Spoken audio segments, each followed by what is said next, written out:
I'm based in Detroit, Michigan, and I think of myself as a hybrid or transdisciplinary artist. I work in sound, I work in sculpture, materials, textiles. I am interested in intimacy and sensuality between flesh and other materials. I like to think about spaces and moments of encounter between two entities as conversations. Sometimes I'm an active participant, sometimes I'm a voyeur, sometimes a translator, sometimes a transcriber. My work is super process-based. I'm very interested in touch, the kind of physical point of contact between entities.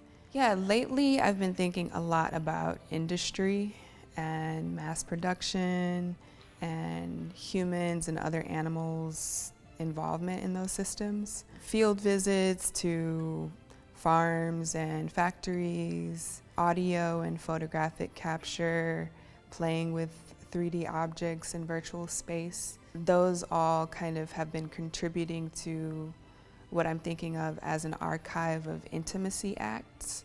The objects that you saw in the space are kind of examples of some of those processes of me translating or transcribing. And part of my process is trolling historic archive, but also popular culture archive, but also my own memories. So Men in Black is a film that I watched a lot on VHS as a kid, and not until I started exploring kind of factory farming and the way that farms are depicted in popular culture did I remember this scene from Men in Black where early on an alien crash lands onto this farm and the cow is sort of the only witness. And with analog media, there's something important sometimes about the ability to literally go and cut out, if I want to, the part of the movie on the film that I want to access. Same with cassette tapes and analog sound equipment that I'm using.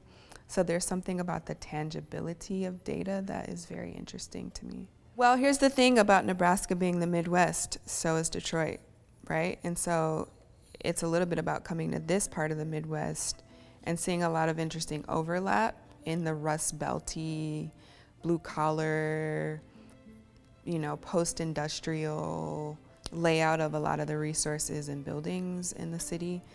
What I knew, what I expected, and what I was excited about in coming here was access to a lot more of a farming legacy, and something that felt a little bit like pretty foreign to me, honestly. Like I've visited farms, I've been to mills where things are processed, but I also know that this is quote unquote Tornado Alley, right?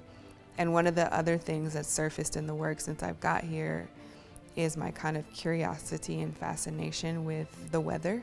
So that has been an interesting piece of my work at Bemis. I'm learning about the history of tornadoes, not just in this city, in this area. I think it was 1975, there was a really big tornado in Omaha, but also in Grand Island where a lot of the agricultural equipment is manufactured. There's always a cow in the middle of the tornado spiral, right?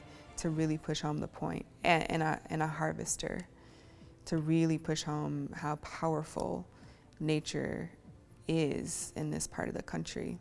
I have been doing a lot of virtual farming and games and looking at large equipment in a digital space. That's been really beautiful because I can speculate about what a piece of equipment can do in a way that isn't realistic in real life. I think about sound in a few ways. One of the ways is just as energy, right? Vibrations. I brought all of my music equipment to Bemis with me. It's an access point, so going to the record stores around here and like spending hours and going through vinyl has been one of the unofficial ways I think that I've landed well in Omaha.